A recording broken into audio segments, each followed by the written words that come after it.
This video is sponsored by Storyblocks. This is the Canon R6 Mark III, and it has no business being this good. You get stunning 7K full sensor video, beautiful Canon colors, 15 plus stops of dynamic range, reliable autofocus, and internal raw video, all packed into a $2,800 body. If you want a camera that truly delivers for both photo and video, this is definitely one to consider. So in this video, we'll cover its unique features, the downsides, and whether or not this camera is right for you. You gotta just press record. Welcome back to Think Media Nate here. Now, Canon did lend me this camera to do some tests. However, I do not get to keep it. I gotta send it back, but I've spent the past few weeks shooting with this camera, and I gotta be honest, I'm pretty impressed. This thing is so good, it even had me wondering if I should switch from my Sony a7S III. But I'll talk more about that towards the end of the video, but first, let's start off with the first thing that stood out to me, the build. The R6 Mark III feels solid, comfortable, and creator-friendly with features like a fully articulating flip-out screen, a sharp electronic viewfinder, microphone and headphone jacks, a USB as well as full-size HDMI ports, and records to CF Express Type B and SD cards, all housed in a weather-resistant magnesium alloy body. Now, this camera does not have active cooling, and with this much capability, you might be worried about overheating. I'll share some of my thoughts and tests later on in the video, but overall, the R6 Mark III feels like a tool you actually want to pick up and shoot with. Turning our attention to the video quality, this is where the R6 Mark III really flexes. You're getting stunning 7K video, which delivers incredibly sharp video and tons of flexibility in post. Whether you're reframing, shooting vertical, or just want the highest quality file to work with, that extra bit of resolution really matters. You also get open gate recording, which utilizes the entire sensor, giving you a taller, more flexible image to work with. Now, for those who are unfamiliar with the term open gate, essentially allows you to record the full sensor rather than just being a 16:9 horizontal video. And this has some cool benefits, like number one, you just get another aspect ratio to work with. But let's say you still want to deliver a 16:9 video, well, then you have some extra wiggle room to crop in your video. Or if you want to post to social media, well, that extra bit of real estate is so helpful. And I also love the fact that you can essentially just keep your camera rigged up horizontally. You don't have to worry about flipping the camera. So whether or not you use this open gate feature, I think it is pretty nice to have and is a welcome addition in a camera like this. Now, if you don't need the full 7K, the oversampled 4K fine setting looks fantastic. This gives you really sharp video if you zoom in, so it's cool they can still utilize the higher resolution sensor, but still working with smaller file sizes. In terms of log video, Canon has both C-Log 3 as well as C-Log 2. Both offer strong dynamic range. Canon is claiming about 15 plus stops. This gives you more information in both the highlights and shadows and plenty of color grading potential. And speaking of color grading, there's also built-in LUT support, so you can actually load in LUTs into the camera and bake that look straight into your video for faster turnarounds. Now, one of the most impressive features this camera offers is internal raw video. Most of the raw footage that I shot was actually using the raw light codec to save on some card space, and I think this looks amazing. This gives you way more color information and far more room to push your grade without the image falling apart. It also allows you to change the ISO and white balance after the fact in editing. And I'm just loving the look I can get out of this camera, especially in RAW. Now, in terms of slow motion, you can do 7K up to 60 frames per second or 4K up to 120 frames per second without a crop. This will give you very crisp slow motion video. They've also introduced a new S and F mode, which stands for slow and fast. This allows you to slow down or speed up footage inside the camera. So it's very easy for quick time lapses or even just for recording slow motion video. Just keep in mind there is no audio in this mode. Overall, the Canon R6 Mark III delivers video quality that feels way above its price.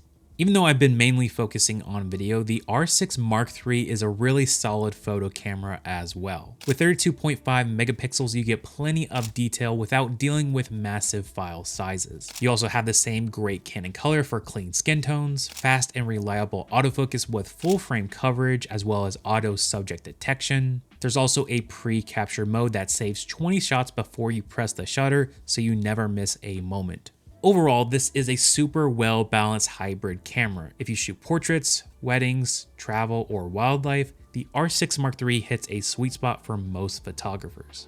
All right, so I want to do a few different tests with this camera just to see how well it performs. First off, the autofocus test. So I'm gonna walk forwards and back just to see how well it keeps track of me. Hopefully it doesn't lose focus of me. But as you see, it is sticking with me and keeping me in focus. And something else that sticks with me as I'm editing is today's sponsor, Storyblocks. With Storyblocks, you get unlimited downloads of diverse, high-quality media, all for one predictable subscription cost. Everything is one place. You get 4K videos, stock motion, sound effects, music, and a bunch more.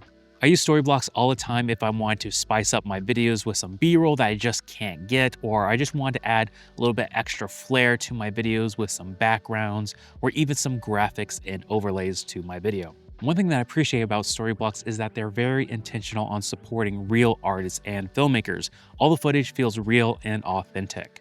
So if you want to save time filming and tell better stories, head to storyblocks.com/thinkmedia, or just click the link in the description down below. All right, so that is the autofocus on this camera. Let me know your thoughts in the comments down below. And now let's dive into some more tests.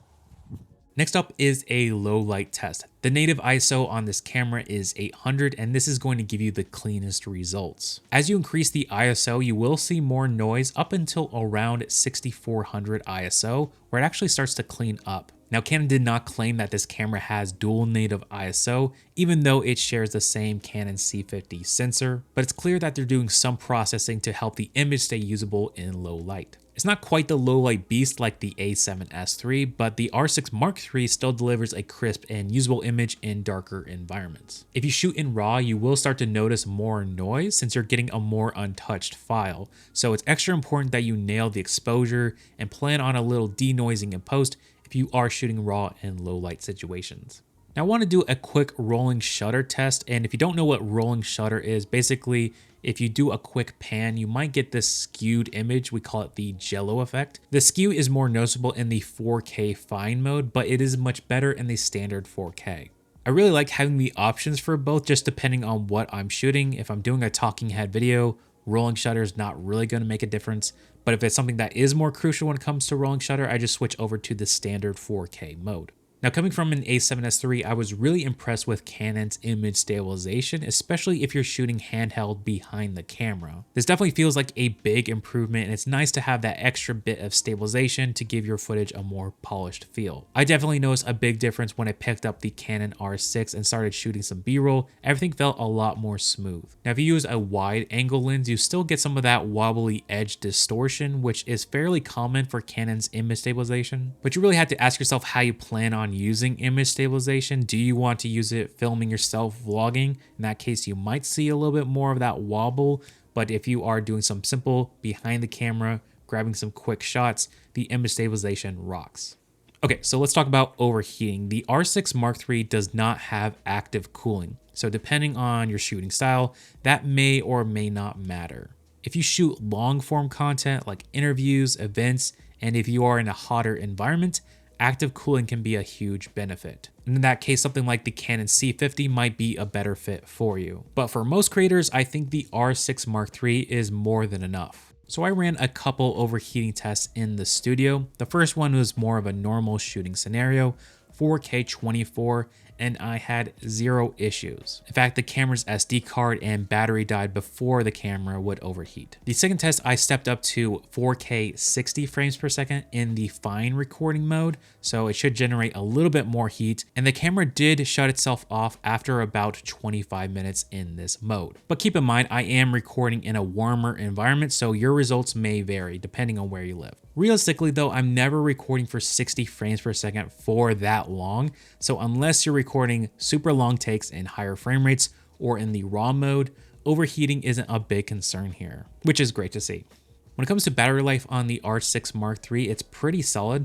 I shot most of the day on one single battery, and that was even shooting some RAW video. I ran a test shooting 4K at 24 frames per second, and it lasted a little over 2 hours. For most creators, 1 or 2 extra batteries should cover you on a full shoot. But if you record in RAW or higher frame rates, then the battery life will drain a bit quicker. And if you plan on shooting RAW, keep in mind that you will need a CF Express Type B card with enough capacity, because the files are huge. That is an extra cost if you only have SD cards, but I will say that CF Express cards are much faster, more reliable, and make transferring footage way quicker. If you're shooting in 4K, SD cards will work just fine, but if you're shooting raw or heavy slow motion work, CF Express cards are pretty essential.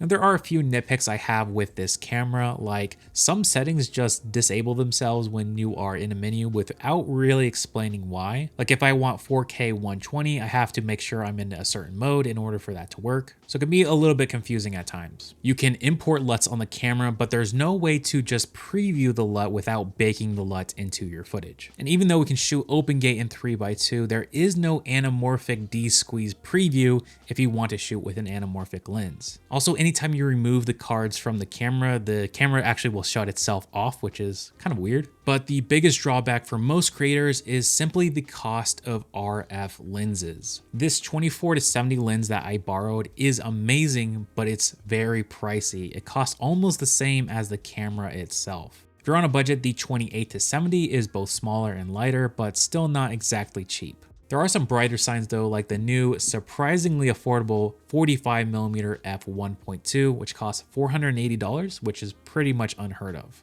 But overall, building out an RF lens kit can add a lot of hidden cost. And that is the main reason why I personally wouldn't switch systems right now. That being said, you could always adapt older Canon EF lenses, which are much more affordable, but you may not always get the exact same autofocus performance as native lenses. But if you're a creator who wants top tier video without the expense of a cinema camera, or you need a true photo video hybrid, the R6 Mark III is one of the best value hybrid cameras you can buy today. But I would love to know what camera you are using right now. What do you love or hate about it? And after seeing what the R6 Mark III can do, would you actually consider buying one? Now, if you're interested in a more budget-friendly camera from Canon, then be sure to check out this video on screen right up here.